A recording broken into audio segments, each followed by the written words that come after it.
Olá, aqui é o pessoal nas redes. Nós estamos falando aqui direto da cidade de Viamão, né? Aqui no assentamento Filhos de Cepé.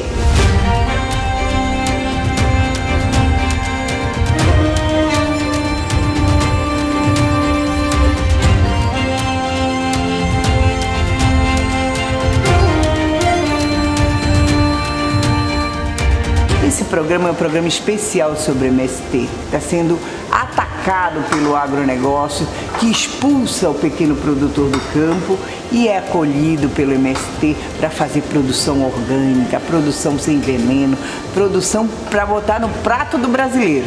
MST, mexeu com ele, mexeu comigo. MST, mexeu com ele, mexeu comigo. MST, mexeu com ele, mexeu comigo. MST, mexeu com ele, mexeu comigo.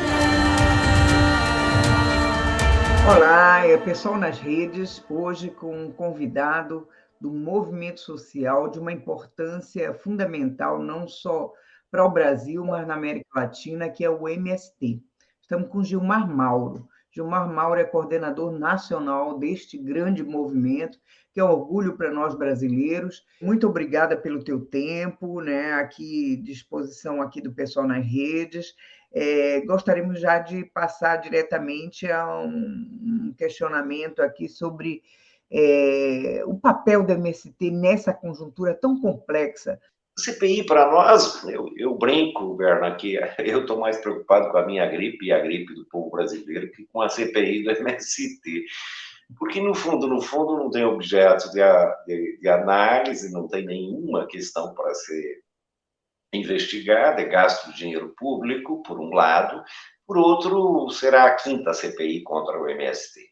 E eu acho que o Salles, em particular, quer espaço público, ele é candidato ao prefeito de São Paulo e queira puxar para o centro do debate não só o MST, ele quer puxar o MTST também, porque ele vai enfrentar uma disputa eleitoral na cidade de São Paulo. Então, tem um palanque para ter espaço nos meios de comunicação e, ao mesmo tempo, tentar escamotear todo o processo que eu acho que, se levado a cabo e com profundidade, pode identificar dentro do Congresso Nacional, inclusive esses ruralistas, como os financiadores do golpe de 8 de janeiro.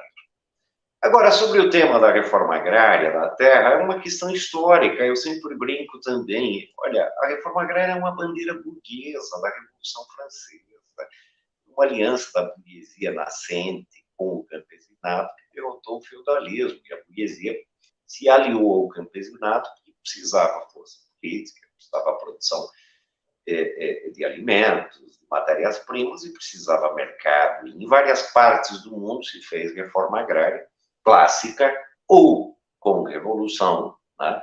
E no Brasil não, quer dizer, a nossa primeira lei de terras é de 1850, até 1850 a terra era pública, e lembremos que a mão de obra era escrava, e a partir de 1850, com a lei de terra, se estabelece que quem quisesse obter um pedaço de terra poderia fazê-lo mediante compra e venda. Ora, 30 e poucos anos antes da abolição formal da escravatura.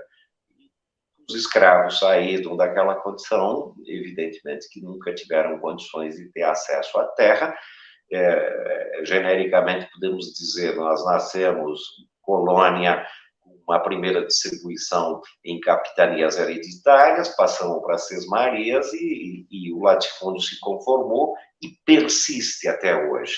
Mas mais que isso, e esse é o debate da atualidade, esse uso do solo brasileiro, das terras brasileiras, principalmente para a produção de commodities, além de destruir vários biomas importantes que colocam em risco a humanidade, não só a realidade brasileira, porque a destruição da Amazônia significa isso, mas também o Cerrado, o Pantanal, etc., despejando milhões e milhões de toneladas de agrotóxicos no nosso solo e exportando matéria-prima, como historicamente, aliás, surgimos, exportando matérias-primas para a colônia. Isso exerce uma brutal pressão sobre o solo brasileiro, as terras brasileiras, e impacta fortemente na produção de alimentos. Por quê? Porque o agronegócio é isento de pagamento de impostos. E a sociedade brasileira é que paga por isso. Ou seja, o governo lança créditos, e é muito crédito para o negócio, é subsidiado esse crédito, a sociedade brasileira paga, e o agronegócio tem a isenção de exportação. Então, quem produz arroz e feijão para alimentar o povo brasileiro paga imposto. Quem produz commodity não paga imposto. Essa pressão exercida diminui as áreas plantadas com arroz, feijão e outros alimentos, fazendo com que o preço desses produtos aumentem para o povo brasileiro. Ademais disso, todo o processo de financiarização em nível internacional, controlado por alguns oligopólios, faz com que, por exemplo, safras que sequer foram plantadas já são comercializadas nas bolsas de mercadoria e futuro. Ou seja, é o capitalismo da atualidade, e eu digo, Berna, e todos que nos ouvem e escutam agora, que é uma espécie de extração da mais-valia futura, né, no presente. Exemplo, reservas de petróleo recém-descobertas que sequer foram exploradas já são comercializadas nas bolsas de mercadoria e futuro. Ou safras agrícolas que não foram plantadas e já são comercializadas. Além da mais-valia direta, do lucro a partir dos subsídios do Estado e, portanto, do povo brasileiro, ainda há uma especulação financeira sobre esses produtos vendidos no mercado internacional. Por outro lado, e aí é que está a questão, nós temos mais de 30 milhões de pessoas passando fome, nós temos mais de 100 milhões de pessoas no Brasil que não se alimentam adequadamente, é uma questão muito concreta, grave. Crianças das periferias desse país não comem frutas, verduras e legumes. E isso impactará uma geração inteira do ponto de vista físico e psicológico por não atender essas necessidades de nutrição. E, ao mesmo tempo, nós vivemos um paradoxo, que a desnutrição, por um lado, e problemas de obesidade, por outro, fruto da lógica desse tipo de coisa que se chama de comida, que não nutre e, ao mesmo tempo, cria um monte de problemas à saúde pública, muito especialmente das crianças, mas de todos e todas no Brasil e no mundo. Então, o que o MST está fazendo nesse momento? Está enfrentando uma condição histórica de concentração de terra, escravismo, 400 anos praticamente de escravidão, quase isso, 500 anos de latifúndio, e num contexto histórico de enfrentar, na crise capitalista, o fascismo. Mas não é só o MST.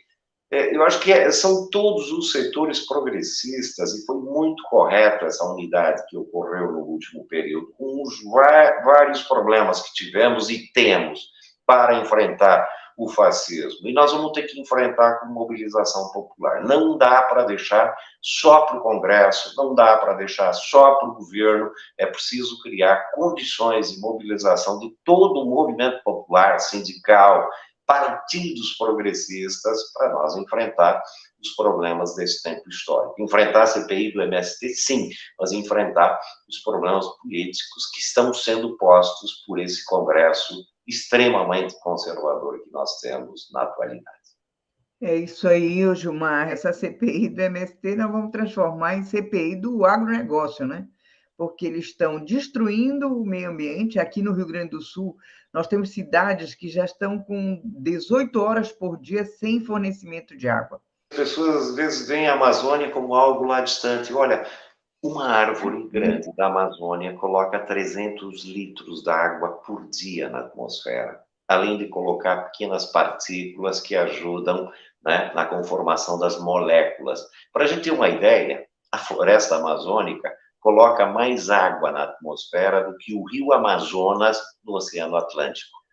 E essa condição essencial da Amazônia é que faz com que aqui, no Centro-Sul, indo até a Argentina e Uruguai, não sejamos um deserto, porque na mesma latitude em que estamos, há o deserto de Atacama, o deserto da Namíbia. Nós não somos um deserto por causa que temos uma Amazônia que irriga, que traz umidade. Mas a destruição pelo agronegócio, é isso, pelo agronegócio, as queimadas. Para a gente ter uma ideia, as pessoas também, e é importante dizer isso, os adubos químicos nitrogenados, o famoso NPK que é utilizado nas lavouras em geral no nosso país, o óxido nitroso liberado pelo nitrogênio aplicado à terra é 300 vezes mais causador do efeito estufa do que a fumaça dos carros, por exemplo. 1,5 grau de aquecimento já é algo que vai impactar muito o planeta todo, principalmente as regiões mais pobres. Mas nós não vamos ficar em 1,5 grau. Do jeito que se usa o solo no Brasil e no mundo, a acidificação dos oceanos, pela contaminação do plástico, a destruição, você pega, por exemplo, o Cerrado, que é o nascedouro das duas principais bacias hidrográficas brasileiras, a bacia do Prata, que vem para cá, para o sul, e a bacia amazônica, está sendo destruída. Então, essa lógica burra, essa lógica destrutiva, que só vê dinheiro na frente. Aliás, vamos ser honestos entre nós, a maioria desses fazendeiros do Brasil, diferente do farmer norte-americano que sobe no tratorzinho, vai na lavoura, os fazendeiros brasileiros ou moram na Faria Lima, em São Paulo, ou moram em Miami. Eles vêm 4 meses por ano para buscar o dinheiro aqui. É essa turma que não gera emprego, que destrói a natureza, que mata índio, que mata trabalhadores e trabalhadoras, que hoje está mandando no Congresso Nacional. É isso, Gilmar. Eu nasci na Amazônia, né? Eu nasci em Belém do Pará, morei muitos anos em Rondônia, depois voltei, passei um ano em Manaus, depois um tempo em Belém, e conheço bem a Amazônia, né? Rondônia virou uma grande fazenda. O Acre tem mais cabeça de boi do que gente, né? E há uma verdadeira guerra contra a Amazônia. As pessoas passam de avião por cima e mas tem muita mata, tem ainda muita mata. Tudo em perigo, porque eles invadem as terras indígenas, eles contaminam os rios, né? Agora, o garimpo, olha o que foi votado essa semana no Congresso Nacional, entende? Olha o perigo da 490, que diz que pode colocar garimpo em terra indígena, né? Pode rever, né, demarcações indígenas, que é onde se preserva. Aquilo que nós vemos de mata, em geral, é preservado pelas próprias comunidades indígenas, porque ali são reservas indígenas, então demarcadas, né? E aí eles são obrigados, em tese, né, a preservar. E aí tem a questão do serviço público, que está tudo interligado, né? Porque houve um desmonte do serviço público, vem desde o Fernando Henrique. Houve um travão ali no Lula, que fez concursos públicos, recompôs setores importantes, e agora, de novo, esse desastre completo do Bolsonaro, né, que faz. Mas quem é que resiste? Quem é que disse que não ia deixar passar as joias na alfândega? Servidor público. Quem é que denunciou a situação dos Yanomami? Servidor público. Entende? Então, ou seja, e quem é que resiste? Os indígenas, o MST, MTST, né, a PIB, né, o movimento sindical. Então, eu acho que está na hora, né, de nós respondermos essa ofensiva do Lira. Essa gente aí que está controlando o Congresso Nacional e vem com essa ofensiva contra os direitos do povo, abocanhando parte do orçamento da União. Então, nós temos que nos organizar. Nós vamos ter que fazer vários enfrentamentos ao mesmo tempo. Tem um enfrentamento conjuntural agora, que é preciso ser feito de mobilização para não permitir que esse Congresso Nacional conservador, para usar o mínimo, né, esse reacionário, tome conta e aprove uma espécie de parlamentarismo, sendo parlamentarismo o coisa do tipo, queira governar em nome, né, em nome do povo brasileiro, inclusive propondo essas mudanças esdrúxulas e absurdas que nós vemos ontem, estamos vendo todos os dias. Mas conjugar isso com esse ingrediente estratégico, que o meio ambiente e a natureza correm, e portanto seres humanos, correm enormes riscos. A lógica do capital é que capital, né?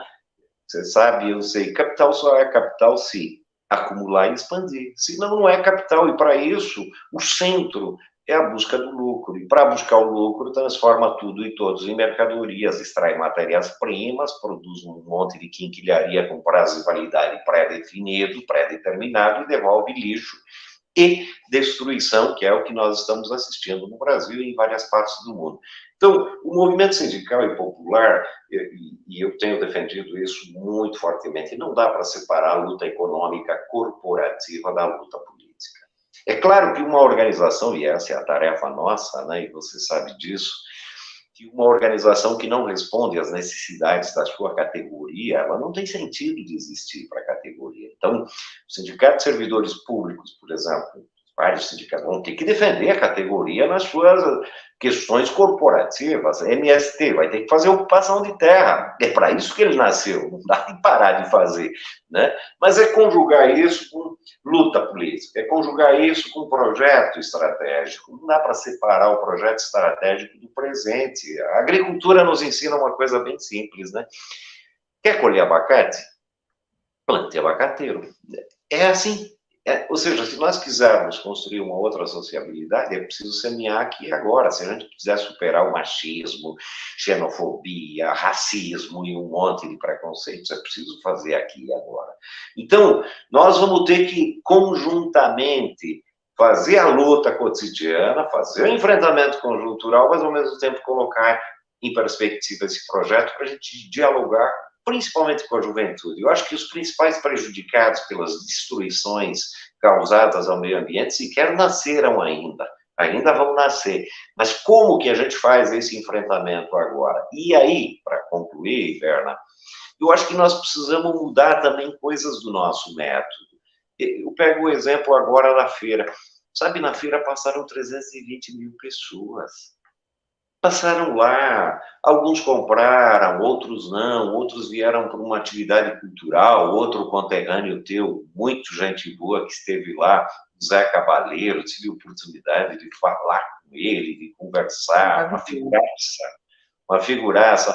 E vieram muitos jovens que saíram com o boné do MST, etc. Ou seja, nós vamos ter que encontrar outros métodos, outras formas, sem deixar de fazer aquilo que a gente já fazia. Eu comparo, por exemplo, 1º de maio em São Paulo, sabe, 10, 12 mil, sei lá, 15 mil pessoas naquele formato, é preciso criar novas formas de estímulo à juventude, à participação e discutir esses projetos e esse enfrentamento com a juventude. Eu acho que nós temos necessidade, nesse momento, de fazer mobilização de massa.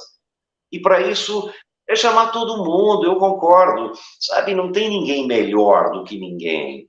E ninguém também é tão poderoso sozinho, não vai conseguir. Nós vamos ter que juntar todos, todas, com nossas contradições, nossos problemas, nossas diferenças, etc., para fazer o enfrentamento nesse tempo histórico. E eu acredito que é possível mudar essa conjuntura e avançar. Até porque, e termino com isso, eu acho que nós temos 4 anos para acumular forças.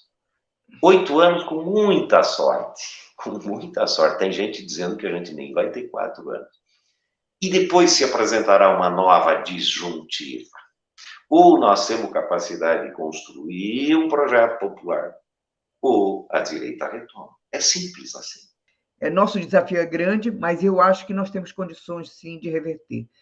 Vamos ver se a gente aponta aí para uma reunião grande de organizações dos movimentos sociais para que a gente organize a contraofensiva. Junto com vocês, faço este chamado, então, para quem vai estar nos vendo. É preciso, é o momento de nós juntarmos todos os setores progressistas e de esquerda para fazer mobilização popular.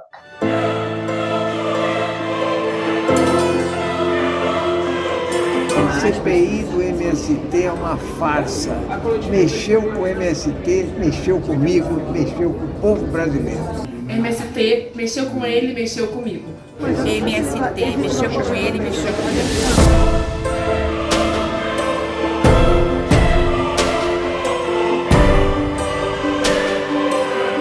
Agora, vamos começar nosso passeio aqui no assentamento de Filhos de Cepé em Viamão, né? Começando pela casa de Zang e Julieta, dois assentados e toda a história deles, vítimas do agronegócio e filhos do MST.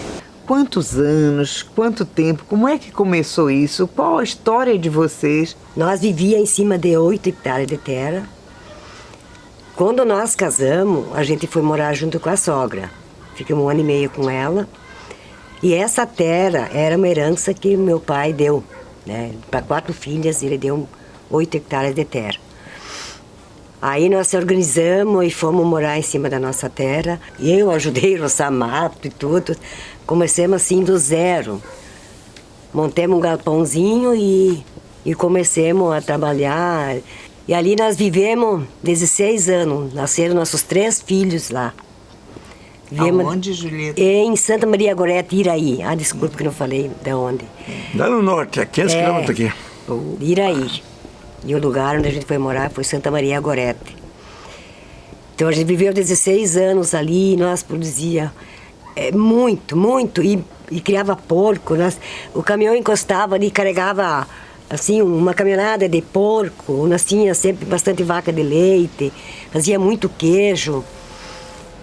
E de repente, nós fizemos um empréstimo no banco para comprar o milho, porque a nossa terra não dava para produzir tanto milho para poder tratar os porcos, né, que a gente tinha.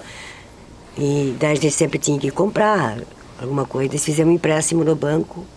Aí nós se enfuneremos. Não conseguimos mais pagar o banco, tivemos que vender a nossa terrinha e fomos na cidade. E lá nós ficamos 4 anos e meio na cidade, lá fazendo uns biscates, para cá e para lá. Aí depois, daí a gente foi acampar.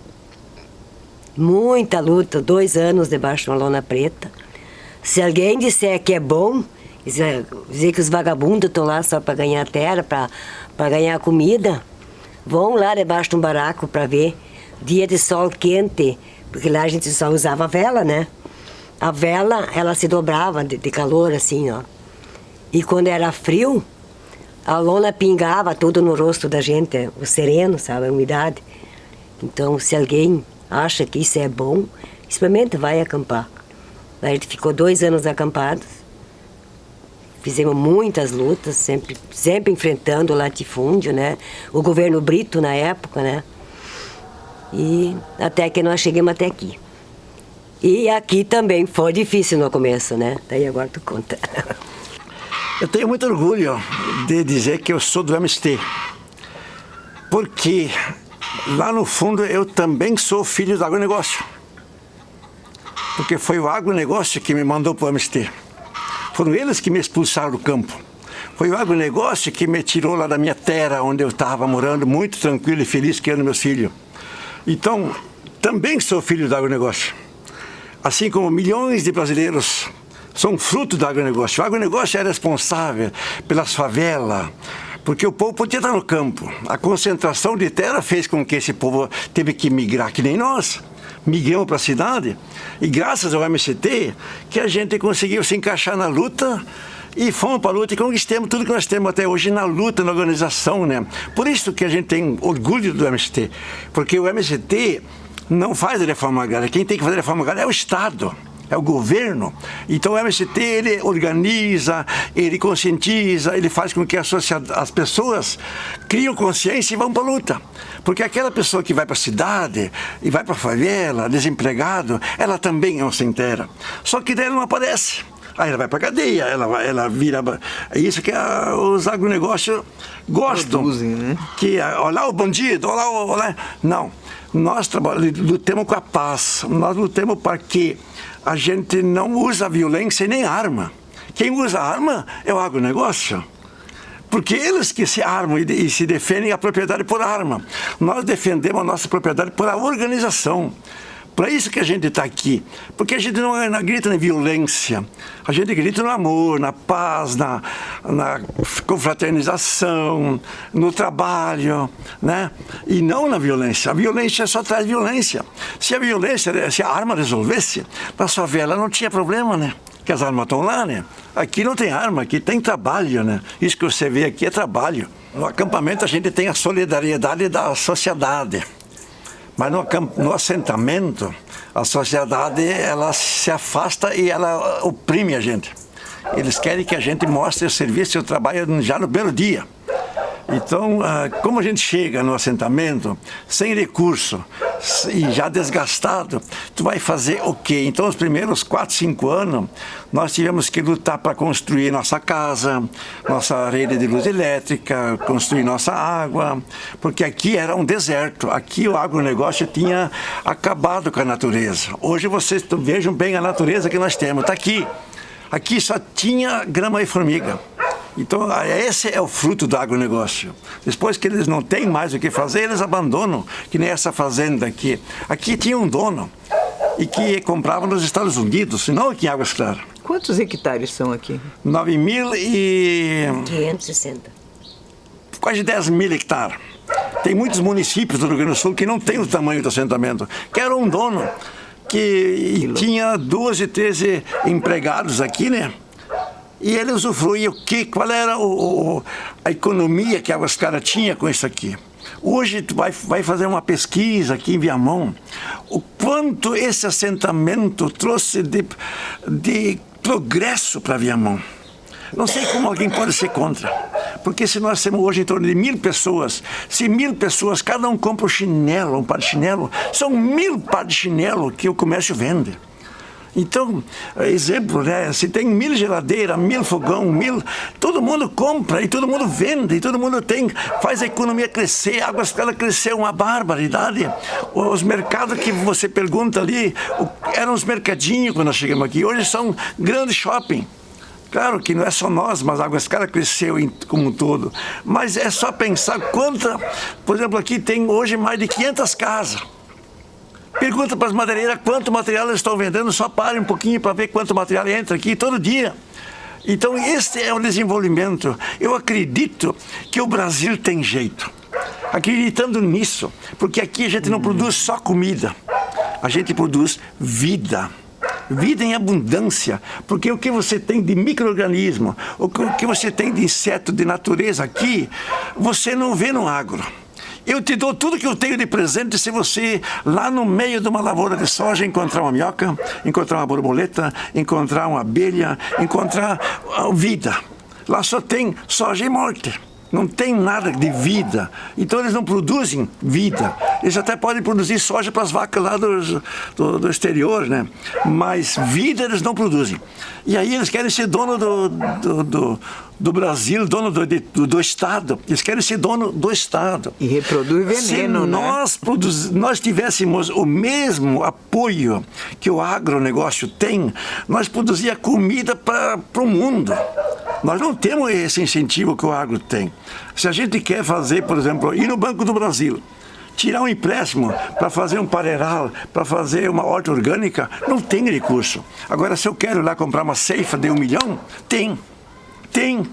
Aí eu sou bem recebido. Agora, se eu quero tirar 10, 15, 20 mil, eles nem olhem para mim. Porque isso não é interesse, não tem um programa para isso. Esperamos que pode ter, né? Mas até hoje não tem. A agroecologia não está incluída no banco, né? Tá o agro, né? Mas então teria que ter um programa específico para a agroecologia que sustenta esse planeta. Porque esse planeta, se nós não cuidar, o agro também vai para o saco. Eles também vão pagar a sequência, porque nós somos humanos. Humus quer dizer humo da terra. Portanto, se o agronegócio continuar envenenando a terra, envenenando a água, envenenando o ar, envenenando nós, que os hospitais estão cheios de gente de câncer. Fazem uma pesquisa, como é que estão os hospitais do Rio Grande do Sul, você já vai saber qual é o fruto do agro. Não precisa ir muito longe. Vamos pesquisar. Não precisa um sem-terra dizer isso. Por que eles não vão lá no hospital e fazem um levantamento? Quantos doentes tem lá de câncer?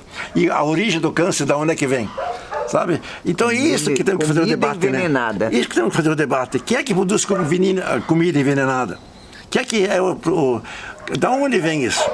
Né? Não é da agricultura familiar, não é da agroecologia, não é do assentamento. Né? Então, vamos fazer o debate. Eu não tenho problema de fazer esse debate nenhum. Não, isso é muito importante, porque nós estamos aqui num assentamento histórico, né, do MST, e é isso que o Zhang expõe, é muito importante, né, porque o agro não só envenena a população, produz para vender para fora, né, e não para alimentar o povo brasileiro. Nós vivemos num país que é o terceiro maior produtor de alimentos do mundo, né, e tem 33 milhões de pessoas vivendo na fome. Né? Então, quem explica essa matemática? Né? É isso que os deputados em Brasília deveriam explicar, porque eles foram eleitos para garantir que a maioria da população tenha direitos. Coma 3 vezes por dia, né, tenha as 3 refeições, que tenha comida saudável, não envenenada, né, e o que eles estão fazendo, o papel dessa CPI é para tentar criminalizar o MST, né, justamente aqueles que plantam comida saudável. Com isso que nós estamos vendo aqui hoje, né, vida, são flores, são frutas, né, é alimento sendo produzido, né, aqui nesse assentamento. O agro não paga imposto, é bem colocar isso. Isso é o debate que nós temos que fazer. Nós temos que revogar aquela lei Candir, né, que foi criado que tudo que tu exporta não paga imposto. Por exemplo, a Ambev leva para o Argentina, Paraguai, Uruguai, não paga imposto. Porque a soja não paga imposto. Soja não paga imposto, o algodão, tudo não paga imposto. Então, é muito fácil. Nós temos que pagar imposto se nós quisermos vender o nosso produto. Né? Mas, então, tudo é feito. Só isto. O Rio Grande do Sul tem um monte, não sei quanto dinheiro a vir do Brasil, no caso do Estado, a vir da nação. Se fosse ressarcir todo o imposto que a Lei Candir leva embora daqui. Como é que vai viver o Estado se não recebe? É claro que não tem dinheiro para professores, não tem dinheiro para a saúde, não tem dinheiro para a educação, porque o agro não paga imposto. Este é o debate que tem que ser feito. Né? Essa CPI tinha que apurar onde é que está os verdadeiros sonegadores. Se é o sem terra, se é nós do movimento ou é o agro. Esse debate eu queria fazer. MST, mexeu com ele, mexeu comigo. MST, mexeu com ele, mexeu comigo. MST, mexeu com ele, mexeu comigo.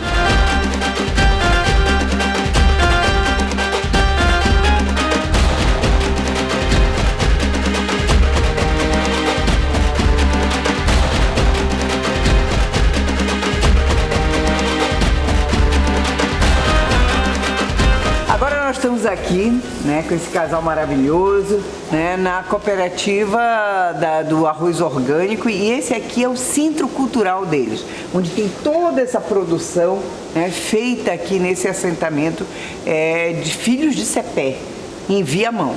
Né? Já fiz as minhas compras aqui, né, e vamos ver, olha, aqui é a produção do arroz orgânico, não envenenado, né, e estamos aqui novamente com esse casal. Então eu quero te fazer uma pergunta. No momento de tanta fake news, de tanta mentira dito no Congresso Nacional, o que as pessoas que estão nos assistindo podem ajudar o MST nessa batalha de mais esse ataque do agronegócio, que tem tudo a favor deles? Os governos, o dinheiro do banco, né, o Congresso Nacional, ou seja, tudo a favor deles. Metade das terras do Brasil, né? Então, o que nós podemos fazer? O que a gente pode pedir para nossos ouvintes aqui, do pessoal nas redes, podem nos ajudar? Primeiro, aqui não tem fake news, aqui é o que é. Então, vim ver. Nós temos que entender que a reforma agrária no Brasil, o tema da reforma agrária no Brasil, ele acontece porque nós temos um país onde 1% dos proprietários de terra detém mais de 46% das terras agricultáveis. Essas terras foram, em sua maioria, roubadas do Estado, que eram terras devolutas, terras do Estado, da União, e grandes proprietários se apropriaram dessas terras, deixando que a grande população rural, né, de sem terras, não tivessem acesso à terra. Então, a nossa luta pela reforma agrária, a luta pela democratização da terra, em primeiro lugar, ela é fundamental. Violento é o latifúndio que não permite que quem queira trabalhar na terra, gerar renda, riqueza para o país, tenha acesso a isso. Então é importante frisar isso. Violento é o latifúndio, violento é o agronegócio.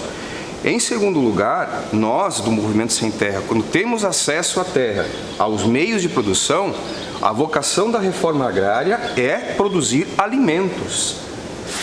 Alimentos para a população local, né? Primeiro para as próprias famílias e para a população.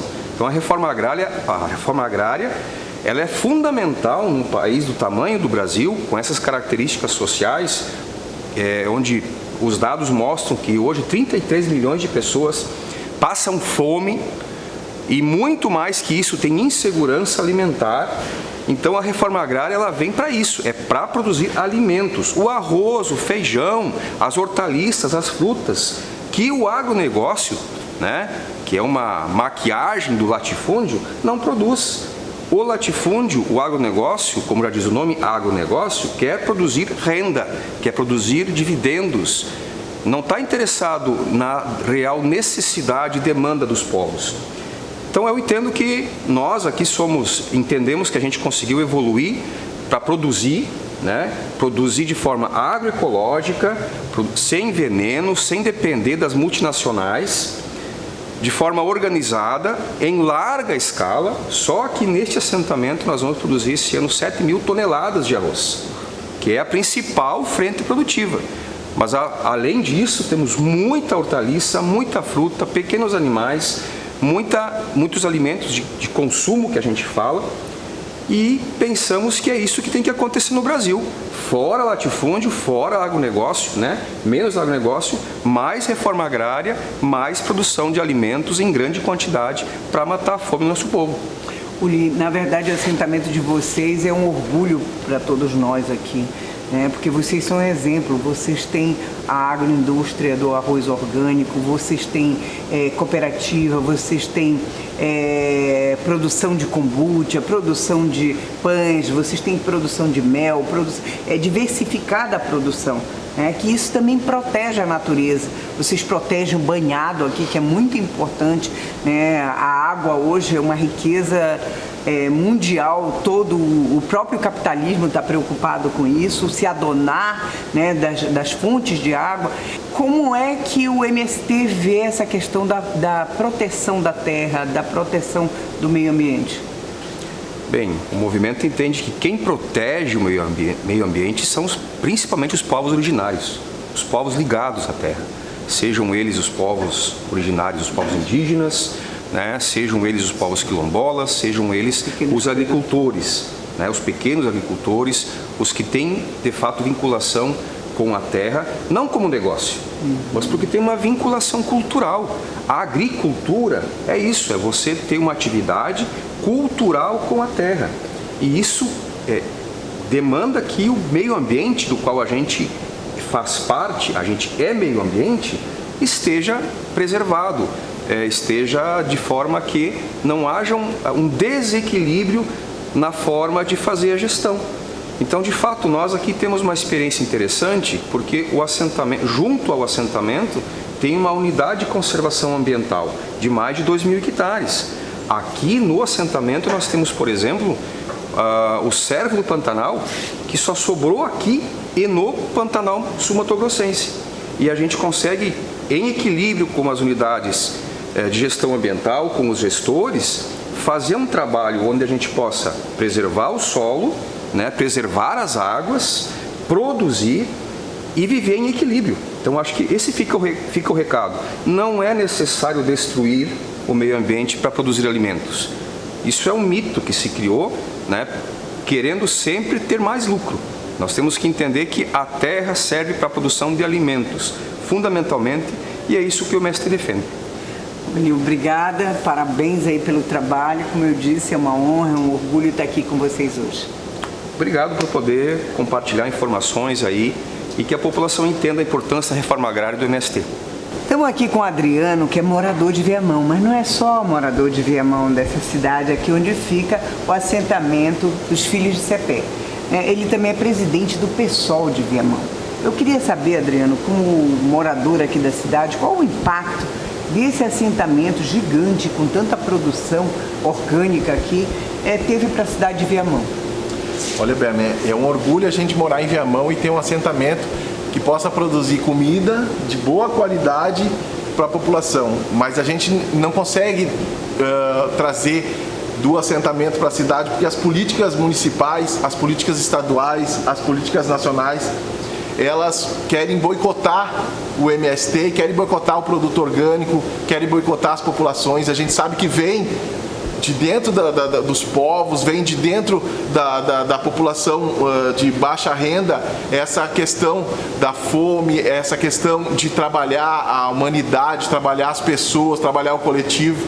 E isso que o MST faz hoje em Viamão e traz para nós é um grande orgulho, Berna. Que a gente pode ter a comida saudável e mais que isso, né? Hoje a gente tem diversos processos na cidade que trouxeram para cá cursos, entendeu? De agroecologia, agrofloresta, horta urbana, né? O IFE, que é o Instituto Federal, né? Trabalha muito dentro do assentamento, então ele consegue passar para mais gente, então isso vai ser difundido. E essa CPI, na verdade, é para tirar esse poder do povo, porque na verdade os grandes querem continuar vendendo para o povo. E para eles vender, eles não precisam de ninguém atrapalhando eles. Então, isso divide mesmo e mostra que a gente tem duas classes e essas classes, elas estão muito bem definidas hoje no Brasil, né? Por esse governo que passou do Bolsonaro. E daqui para frente a gente acredita que a gente tem que derrotar a CPI no Congresso Nacional. A CPI é essa que estraga e tem que dar apoio ao MST. Porque mexeu com eles, mexeu com nós. Esse foi um programa especial em defesa do MST. Né? MST, a luta é para valer, mas MST mexeu com ele, mexeu comigo. Grave seu vídeo e poste lá nas redes sociais. Vamos apoiar essa luta.